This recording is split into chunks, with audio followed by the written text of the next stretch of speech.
Bonjour, alors cette petite vidéo au final pour mettre mon grain de sel en fait par rapport à la situation actuelle. Alors je vous rassure tout à fait, je suis pas là pour prendre position d'un avis ou d'un autre, c'est vraiment pas mon but. Moi aujourd'hui j'ai envie de vous parler des émotions, plutôt de la gestion des émotions. Moi je suis psychologue, clinicienne. J'ai une formation également en neuropsychologie et j'ai également travaillé dans la recherche en neurosciences.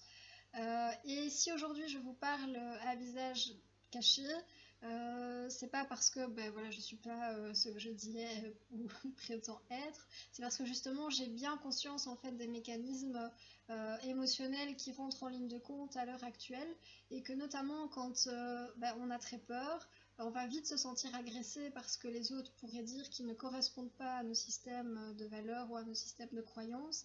Et pour se défendre, on pourrait agresser cette personne-là. Et donc simplement pour moi, me mettre en sécurité autant que possible par rapport à ce type de réaction-là, je préfère simplement parler à visage caché.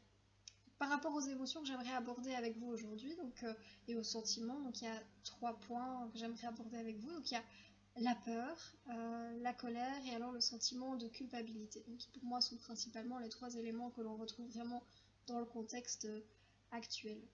Alors par rapport à ça, j'aimerais déjà aussi vous expliquer ce qu'est une émotion, quel est son rôle. Je pense que pour pouvoir peut-être vous apporter un nouvel éclairage, une nouvelle manière de voir et peut-être un outil qui pourra peut-être vous aider à vous sentir un peu plus serein dans cette situation-là, à savoir que du coup être serein, ça concerne peu importe le point de vue que vous avez, on est de toute façon tous dans un sentiment d'incertitude très inconfortable avec de la peur, de la colère, un sentiment de culpabilité, etc. Donc là, on se retrouve, on est tous à égalité, peu importe la position que l'on peut prendre.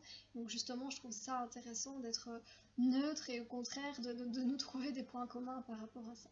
Alors, les émotions, quels sont leurs rôles? C'est de nous avertir qu'il y a quelque chose qui ne va pas ou qui va bien dans notre contexte pour pouvoir justement nous orienter à poser tel type de comportement pour soit résoudre la situation ou soit la maintenir.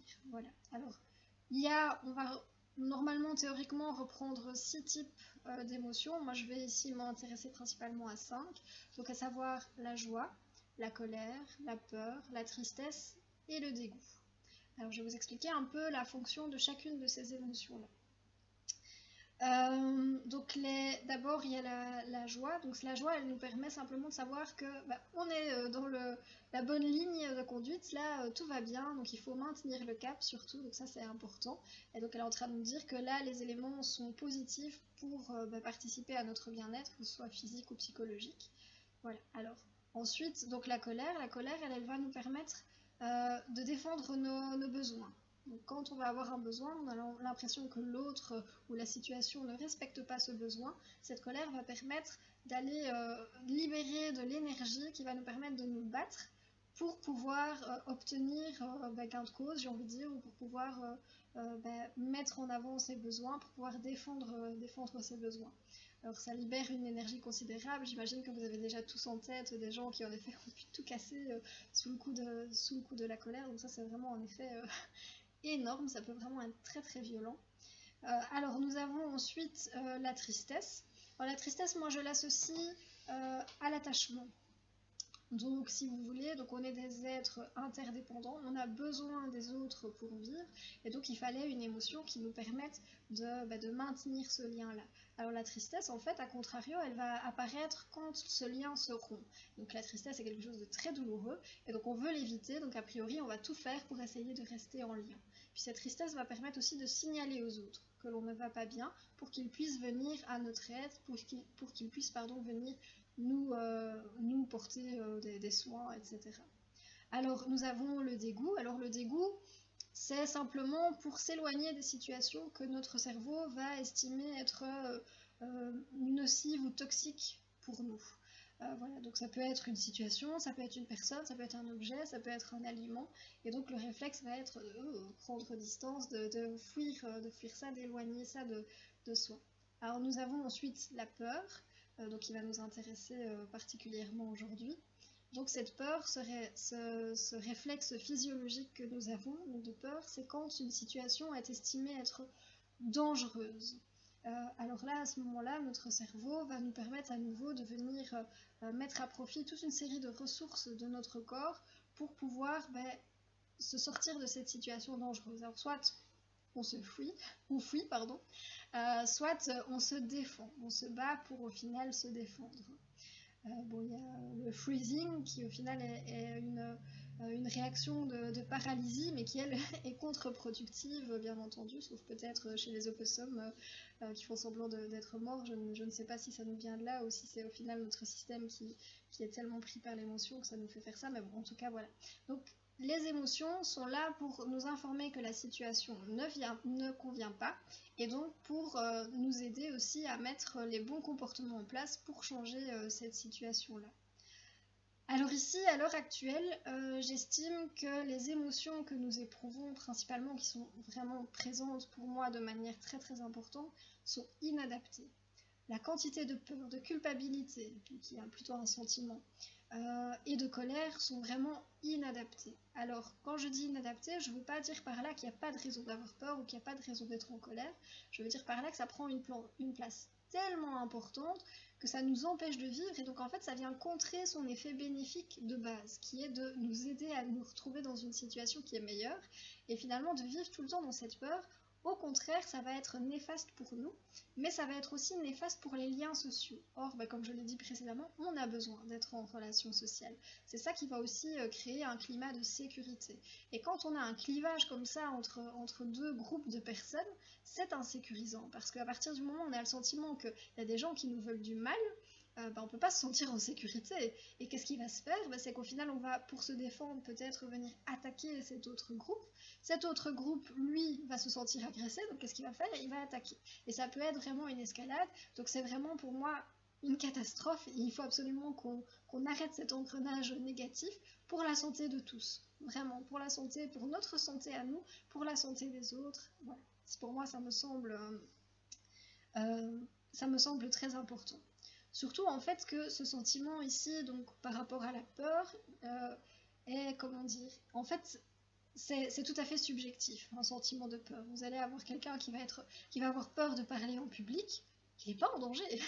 Il n'y a pas quelqu'un qui va lui lancer une fléchette au milieu du front pour le tuer ou je ne sais trop quoi. Il n'est pas en danger. Donc en fait, cette émotion, elle va venir par rapport à une évaluation qui est faite de la situation, mais sans pour autant que cette évaluation, elle concorde avec la réalité. Donc, encore une fois, ici, par rapport à la situation, c'est un fait, il y a un virus qui est là, qui circule, qui est dangereux, qui a des conséquences négatives, mais il faut bien se rendre conscience qu'en fait, dans notre vie, il y a énormément de choses qui nous entourent, qui sont un danger mortel. Vous prenez votre voiture, c'est un danger mortel. Vous fumez, c'est un danger mortel. Vous buvez de l'alcool, c'est un danger mortel. Vous descendez les escaliers, vous risquez de mourir, il y a un risque potentiel de mourir. Mais alors, qu'est-ce qui fait qu'avec cela, on n'a pas peur? En fait, si vous voulez, par rapport à ça, c'est qu'on a réussi à finalement se mettre en sécurité par rapport à ça, avoir le sentiment qu'on a le contrôle sur la situation. En fait, quand on a peur, donc on va essayer de prendre le contrôle sur la situation, parce que si on a le contrôle, finalement on se sent déjà moins en danger. Alors, par rapport au fait, par exemple, les fumeurs qui continuent de fumer, ils ont finalement instauré un système de croyance qui leur fait croire qu'ils sont en sécurité alors qu'ils sont en train d'avoir un comportement qui est potentiellement mortel. Alors cette croyance-là, la croyance qui nous concerne la majorité du temps, c'est ça n'arrive qu'aux autres. Voilà. On a ce sentiment que nous, on est protégé de tout, du cancer, de la mort d'un enfant, de la mort... Voilà. On a l'impression qu'on est protégé de tout. Et donc finalement on se sent en sécurité alors qu'au final ça peut nous arriver à tout moment, ça peut arriver à tout le monde. Il y a d'ailleurs beaucoup plus de risques de mourir du cancer que de mourir du Covid. Le problème ici, pourquoi il y a cette différence, c'est que c'est une nouvelle chose qu'on n'a pas réussi avant à intégrer en disant voilà, il y a peut-être un virus qui est présent là, qui a un taux de mortalité qui est dérangeant et que on ne sait pas comment vivre de manière sereine avec ça. On n'a pas encore créé ce système de croyance-là. Or, ce système de croyance-là, il se réfère déjà sur quelque chose qui a l'air d'être stable. Donc, voilà, un cancer, on va de manière générale dire que c'est à cause de ça, ou bien parce qu'on n'a pas mangé ça, ou parce qu'on n'a pas fait ça, etc. Donc, on va pouvoir plus ou moins trouver une ligne conductrice sur laquelle on va se sentir en sécurité, en se disant que les autres comportements, au contraire, vont nous faire nous sentir en danger. avec le Covid, la Covid-19 ici à l'heure actuelle, la catastrophe, ce sont les médias et le gouvernement, selon moi. Voilà, j'ai pas envie de faire le procès de personne, mais pour moi c'est réellement un problème, c'est qu'en fait ils changent de cadre tout le temps. Voilà, un jour on nous dit blanc, un jour on nous dit noir, un jour on nous dit que cette situation-là elle est sécurisante, puis après on dit qu'elle est dangereuse, et finalement on s'y perd, on ne sait absolument pas sur quoi se reposer pour créer cette croyance qui va nous permettre de nous sentir en sécurité. Donc c'est vraiment catastrophique. Vraiment, pour moi, c'est vraiment parce qu'on est dans l'angoisse permanente par rapport à ça, alors que justement cette figure d'autorité qui est, je vais y arriver, pardon, le gouvernement, il est censé nous aider à y voir plus clair pour qu'on puisse se sentir en sécurité, pas à créer un climat d'insécurité. Et les médias, bon, j'en parle même pas parce que les médias, le but est absolument pas de nous rassurer. Il y a un peu de conflit d'intérêts entre les médias et le fait de nous rassurer. Enfin, en tout cas, c'est mon opinion. Donc voilà, je pense qu'il ne faut pas compter sur les médias. Et donc par rapport à ça, pour moi, ce qui est important de vous proposer, de vous conseiller, c'est de prendre conscience que au final, on ne sait rien. On ne sait rien. Alors on peut avoir des hypothèses, on peut avoir des doutes de ceci ou cela, on peut peut-être de manière plus ou moins logique se dire que ce type de situation-là va mettre en danger. C'est sûr que si on est à côté d'une personne qui a une Covid et qui est sans masque et qu'on est sans masque, bon, là ça me semble assez logique de penser qu'on est en effet en danger. Mais donc au final de partir de ce principe qu'on ne sait rien, et que donc il ne faut pas s'appuyer sur le gouvernement ou sur ce que disent les médias pour pouvoir réfléchir comment agir. Donc je répète, la peur, c'est un signal pour nous dire, là il faut faire quelque chose pour recréer ce sentiment de sécurité. Et comment dire, vu qu'on ne sait pas ce qu'il faut faire, la meilleure chose à faire, c'est de faire ce que vous pensez être le mieux. Pour moi, c'est vraiment ça, c'est de faire en sorte... excusez-moi, il y a une mouche qui vient m'embêter. Ce qui est important pour moi, en effet, c'est de créer votre propre vérité par rapport à ça. Puisque de toute façon, il n'y a pas une vérité établie et qu'on ne pourra jamais avoir une vérité établie parce que ça prend en considération beaucoup trop de facteurs. Comme on pourrait dire, voilà, alors, pour ne pas faire d'AVC, il faut faire du sport, il faut manger sainement, il faut ceci, il faut cela. Oh, pas de chance, il y a quelqu'un qui est mort d'un AVC alors qu'il avait fait tous ces critères-là. Donc même quand on a l'impression d'avoir cette ligne conductrice qui a l'air d'être la bonne, nous pouvons quand même être en danger. C'est un leurre quelque part. C'est un leurre qui est sain parce qu'il permet de nous faire nous sentir en sécurité, mais ça reste un leurre. Alors ça permet peut-être de diminuer quand même les risques, ça je ne veux pas dire l'inverse, mais ça reste un leurre et ça ne nous protège pas totalement. Donc là, ce qui va être important, c'est de vous réfléchir quel est le cadre, cette ligne conductrice que vous estimez être la bonne pour vous mettre en sécurité.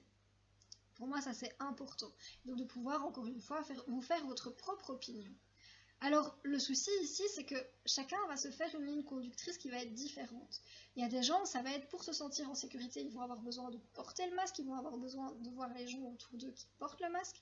Et au contraire, vous allez avoir des personnes qui se sentent en danger par rapport à leur liberté et par rapport aux intentions du gouvernement, du fait de nous obliger à porter un masque.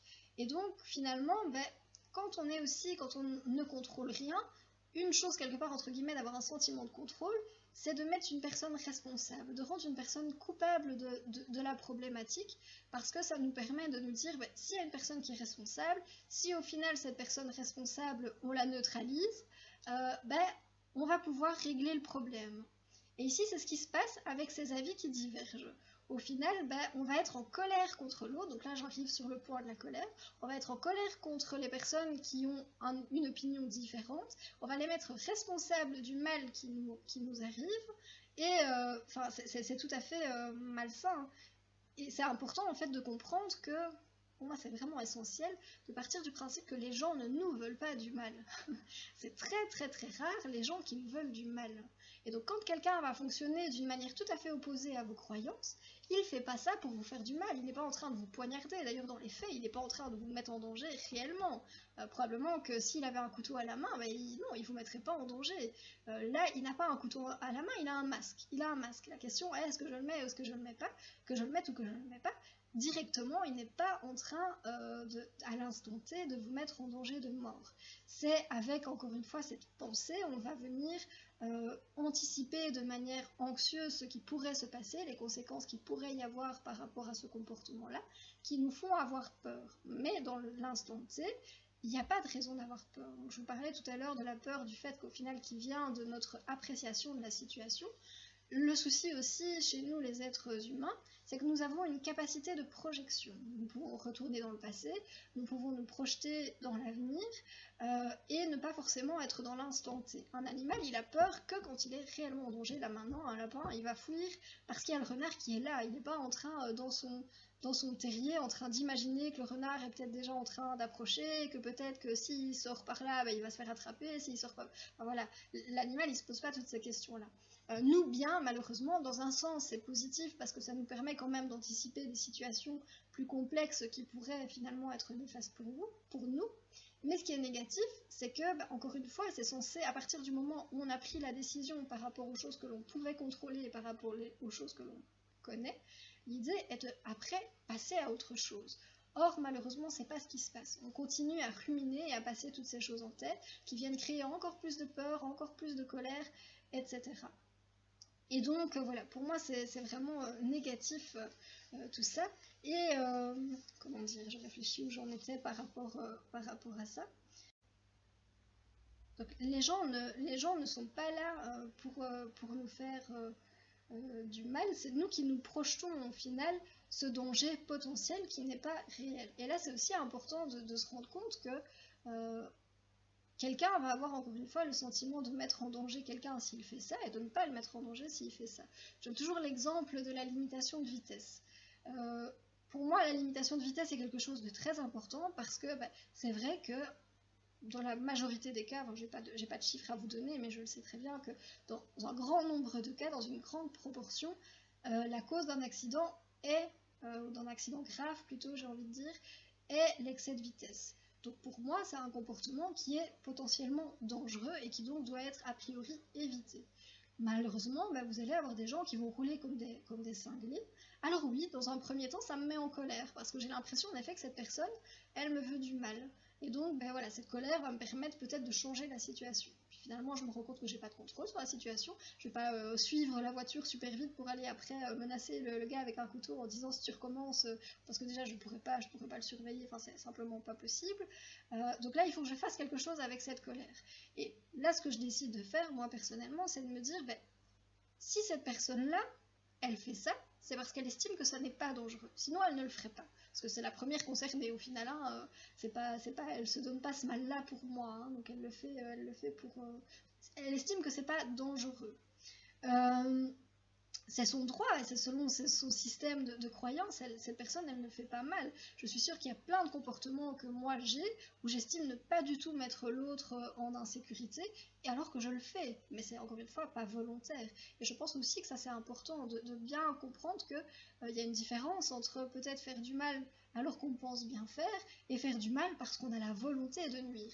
Et je pense que dans la majorité des cas, les gens n'ont pas la volonté de nuire. Et donc d'être fâché contre eux et de leur faire payer ça, c'est pas juste. C'est pas juste, c'est pas adapté. Et peut-être plutôt de rentrer dans la compréhension en disant, écoute, là je me sens en danger par rapport à ton comportement, qu'est-ce que tu pourrais faire peut-être pour me mettre un peu moins en danger? Et puis l'autre de dire, mais moi c'est l'inverse, c'est quand tu fais ce comportement-là que je me sens en danger. Dire, ah ok, d'accord, oui je suis désolée, alors on va essayer de trouver un compromis par rapport à ça pour que chacun se sente entendu dans sa peur et dans le respect, etc. Alors bon, par rapport à ça, allez, donc on ne peut pas contrôler les gens, on ne peut pas imposer aux gens d'office se comporter de la manière qui nous fait nous sentir en sécurité. Ça, c'est pas possible, sinon ce serait une dictature, et encore c'est tellement subjectif qu'en fait ce serait même impossible de décider tous les comportements qui pourraient mettre telle ou telle personne en sécurité. Donc ça, c'est pas possible. Et donc pour moi, l'alternative, c'est de pouvoir simplement accepter que l'autre, en effet, des fois, va pouvoir nous mettre en danger. Même si ça sort totalement de notre logique et de notre compréhension, de pouvoir accepter ça. Qu'est-ce que je voulais dire d'autre par rapport à ça? Et donc de partir du principe que les gens ne vous veulent pas du mal. Ils ne sont pas en train de vous mettre un couteau sous la gorge, c'est vous qui, par votre système de pensée et de croyance, par votre logique, estimez que ce comportement-là va vous mettre en danger. Mais si les personnes avaient ce même système de croyance, très probablement qu'ils ne le feraient pas. Et donc inversement ici, eux peuvent penser que votre manière de fonctionner les met en danger. C'est pour moi important de s'ouvrir comme ça à la vision des autres et à l'écoute et à la compréhension et à la bienveillance vis-à-vis des autres. Et alors aussi, donc on parlait de responsabilité, de culpabilité. Donc pour moi, c'est la troisième, le sentiment ici que je voulais aborder avec vous. Donc la troisième chose, la culpabilité, parce que je suis vraiment très très fâchée contre les médias. À l'heure actuelle, je suis vraiment très très fâchée parce que ils utilisent ça. Mais alors on vient d'une culture judéo-chrétienne, hein, où au final la culpabilité, c'est ça qu'on est éduqué avec ça. C'est si tu fais pas ça, tu es un méchant garçon. Si tu fais ça, voilà, c'est pas bien, tu es sale, tu es voilà. On est dans cette éducation-là. Et on continue dans les médias à l'heure actuelle. Alors pour moi c'est malsain parce qu'encore une fois la culpabilité, c'est un signal d'alarme qui nous dit j'ai mal agi, et donc je vais essayer de mettre en place quelque chose de mieux pour agir mieux. Et une fois que ça s'est fait, il n'y a plus de raison de culpabiliser. Voilà, j'ai pris connaissance de l'information, j'ai décidé d'agir de telle manière en fonction de ça, et puis point, basta, c'est tout. Ici, on est culpabilisé à longueur de temps par les médias, les informations, les pubs, etc., où on nous met la responsabilité de la vie des gens. Est-ce que vous vous rendez compte? C'est déjà tellement difficile de s'occuper de notre propre santé à soi et de la santé de nos enfants. Alors qu'est-ce que c'est au final d'avoir la responsabilité de la santé de toute la population? C'est pas possible, c'est tout à fait inadéquat. On n'a pas de contrôle là-dessus. Ça aussi c'est important, hein, par rapport à ça. C'est comme par rapport à la peur de dire au final qu'on a un contrôle très limité par rapport aux choses. C'est un virus c'est microscopique. Voilà, si c'était une voiture, on pourrait l'éviter, on pourrait décider de que, enfin, ce serait plus facile. Un virus, on n'a pas de contrôle, on ne sait pas le voir, donc on ne sait pas s'il est là, si on doit se méfier, etc. On ne peut pas le savoir. Très probablement que si vous aviez quelqu'un en face de vous qui avait le coronavirus et qui le savait, il ne viendrait pas vous tousser au visage. Peut-être qu'il est contre le port du masque, mais ça m'étonnerait qu'il vienne vous tousser au visage. Très probablement que cette personne aurait quand même la conscience de se protéger. Donc, pour moi, ce sont des choses qu'on ne peut pas contrôler. Donc, cette croyance que le gouvernement nous met sur les épaules ou que les médias nous mettent sur les épaules, je la trouve vraiment très, très malsaine. Voilà, parce qu'au final, être coupable, déjà, hein, le sentiment de culpabilité n'a de sens que si on a eu la volonté de nuire. Donc le fait de se sentir coupable, ça a du sens si on a voulu faire du mal à l'autre. En parallèle, on va avoir le sentiment de responsabilité. Donc il y a peut-être des parties de notre comportement qui vont peut-être avoir une part de responsabilité à jouer. Alors c'est sur ces parties-là que c'est important en effet d'avoir un moyen d'action en se disant, par exemple, quand je prends la voiture, j'ai un engin potentiellement mortel entre les mains, j'ai cette responsabilité-là entre les mains, je ne vais pas en faire n'importe quoi. Voilà, ça c'est ma part de responsabilité. Après, ça n'empêche pas que même si je prends cette part de responsabilité en main, il peut quand même y arriver des choses que je ne contrôle pas. Une flaque d'eau qui est sur la route, j'ai envie de dire un caillou mal placé, un enfant qui traverse la route voilà, de manière inattendue comme ça, donc c'est pas impossible. Donc je ne peux pas tout contrôler, donc je vais essayer de faire ce que je pense être le mieux par rapport à mes connaissances et par rapport à mes capacités de contrôle, et le reste ne m'appartient pas, et j'ai pas à me sentir coupable. Donc si une personne de votre entourage tombe malade, voilà, tombe malade, alors déjà c'est impossible de savoir si c'est de votre faute, c'est totalement impossible de le savoir, et ensuite, il y a tellement d'autres facteurs qui rentrent en ligne de compte. Est-ce que la personne a été prise en charge à temps? Est-ce que peut-être que elle a des problèmes de santé? Vous n'êtes responsable en rien de ça. Si elle a un bon système immunitaire ou pas, vous n'êtes pas responsable de ça. Si au final, les soins qui vont être prodigués sont adaptés, vous n'êtes pas responsable de ça. Il y a plein de facteurs sur lesquels vous n'avez aucun contrôle, donc vous ne pouvez pas porter la culpabilité de quelque chose que vous ne contrôlez pas et que vous n'avez pas voulu, et ni la responsabilité d'ailleurs. Ça pour moi c'est important, donc pour moi c'est important de prendre conscience de ça. Alors,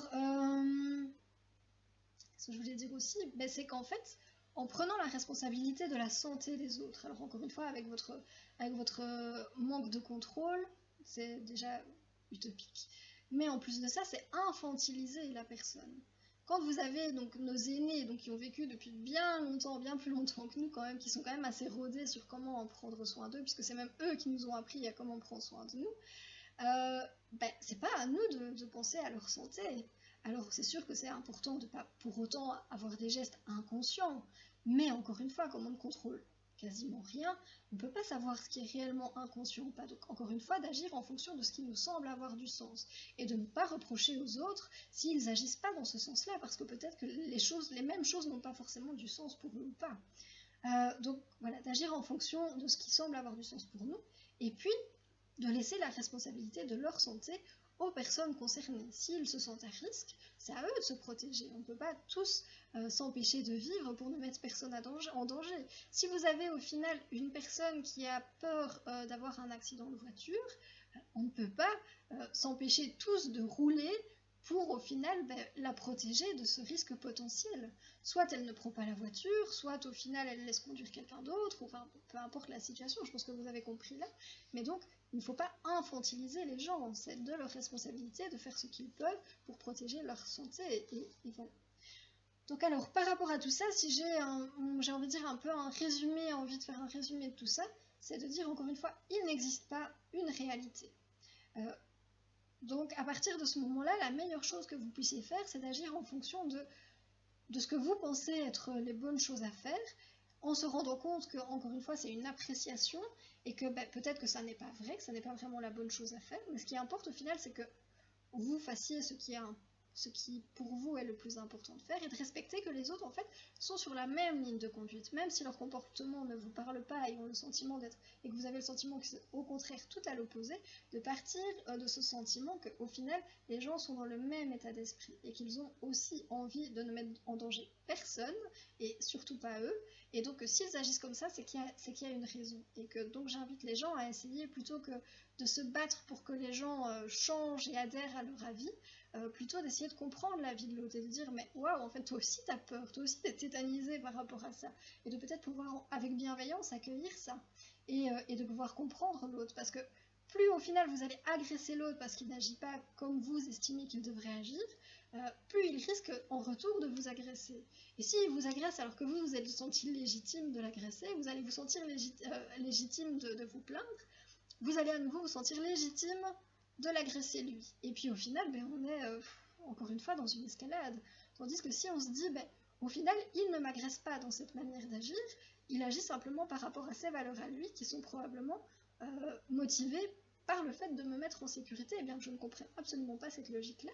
Et donc au final d'accueillir, c'est-à-dire oui, toi aussi t'as peur, toi c'est ça qui te fait peur. Ok, bon je comprends pas tout à fait très bien pourquoi, parce que j'ai pas l'impression que ce soit logique, mais tu as peur. Et si tu as peur, plutôt que de t'agresser pour au final que tu as encore plus peur et que tu vas en plus renforcer ce comportement-là, je vais accueillir ta peur. Et inversement. Et donc là on va avoir quelque chose de positif où au final, comme je le disais au début, on va pouvoir se retrouver par rapport à des points qui sont communs, des points communs, plutôt que de nous diviser, parce qu'en nous divisant, on va créer un climat qui est encore plus anxiogène, ce qui ne va aider personne. Et bien voilà, j'espère peut-être vous avoir permis de voir les choses un peu différemment et de peut-être pouvoir vous positionner un peu différemment par rapport aux émotions et à remettre au final les émotions à leur juste place, à savoir un signal d'alarme qu'il faut pouvoir éteindre une fois que on a mis en place ce qui était de notre pouvoir, de ce qui était de notre capacité de contrôle, et de pouvoir lâcher prise sur le reste, et surtout de ne pas en vouloir aux autres de fonctionner différemment avec un système de croyances différent. Voilà, je vous remercie de m'avoir écouté. Voilà, je vous retiens encore 2 petites minutes pour ajouter une précision par rapport aux réactions des gens quand on va exprimer son opinion sur les réseaux sociaux, à la télé, etc. Vous avez beaucoup de gens qui vont s'amuser à discréditer ce que vous dites. C'est important de comprendre le mécanisme qui est là derrière. Au début, les gens vont peut-être crier au scandale par rapport à ce que je vais dire, mais quand on va discréditer le discours de quelqu'un, c'est qu'on a peur. Alors, pas peur au final, c'est compliqué à expliquer, c'est que comme on est persuadé que c'est notre ligne de conduite, ce qu'on a pu construire tant bien que mal, qui est la solution pour être en sécurité, quand quelqu'un vous dit que c'est pas cette solution-là, que vous êtes tout à fait à côté de la plaque, vous avez l'impression en fait que cette personne-là, elle vous amène droit dans le mur, elle vous amène dans la situation qui est problématique. Et donc c'est normal de rejeter cette opinion-là et d'avoir tendance à discréditer cette opinion-là. C'est important de se rendre compte qu'un point de vue est un point de vue, n'est pas une vérité, qu'une personne peut avoir un point de vue qui est totalement différent et que en fait ça ne vous met pas en danger. Alors c'est sûr que peut-être si c'est quelqu'un qui a du pouvoir et qui a le pouvoir peut-être de nous obliger à ne pas porter le masque ou de nous obliger à porter le masque, on va lui accorder encore plus de poids parce que il a l'air d'être encore plus dangereux vu qu'il a du pouvoir et qu'il pourrait réellement mettre à mal la ligne directrice que vous vous êtes donné tant de mal à avoir. Et donc discréditer, c'est ça, c'est au final refuser une opinion qui est différente parce qu'on a l'impression que cette opinion différente pourrait à plus ou moins long terme, plus ou moins court terme, avoir un effet négatif sur ce qui nous met en sécurité. Euh, Encore une fois, par rapport à ça, c'est important comment dire, d'être empathique vis-à-vis de la personne qui vous discrédite, de se dire en fait elle a peur, elle se sent menacée, et plutôt que de renforcer son discours à ce moment-là en disant mais si c'est moi qui ai raison, toi t'as tort, c'est de peut-être arrêter parce qu'au final vous allez juste encore une fois renforcer le conflit et cette personne-là apparemment n'est pas capable de s'ouvrir à une autre opinion parce que il a besoin de rester dans son système de croyance. Et après c'est à nous aussi de pouvoir en ayant conscience de ça peut-être à certains moments remettre notre opinion en considération. Se dire l'autre, quand il a une autre opinion, il n'est pas là pour nous vouloir du mal, encore une fois. Il exprime son opinion, ce système de croyance qu'il a réussi à mettre en place pour se sentir en sécurité. Il a envie de vous attirer là-dedans aussi. Il a envie de vous dire, regarde, moi j'ai l'impression que j'ai la bonne réponse, j'ai l'impression que j'ai la solution. Viens avec moi dans cette solution-là. C'est ça qui va nous mettre en sécurité ensemble. Donc encore une fois, ici, l'intention de chacun est vraiment bonne, positive, et c'est dommage que finalement elle ne soit pas perçue comme ça et qu'au contraire elle soit vécue comme une agression, comme le sentiment que la personne en face est dangereuse, et c'est vraiment dommage. Donc voilà, j'avais envie de sensibiliser à ça et de peut-être que vous puissiez voir peut-être les choses encore une fois un peu différemment par rapport à ça.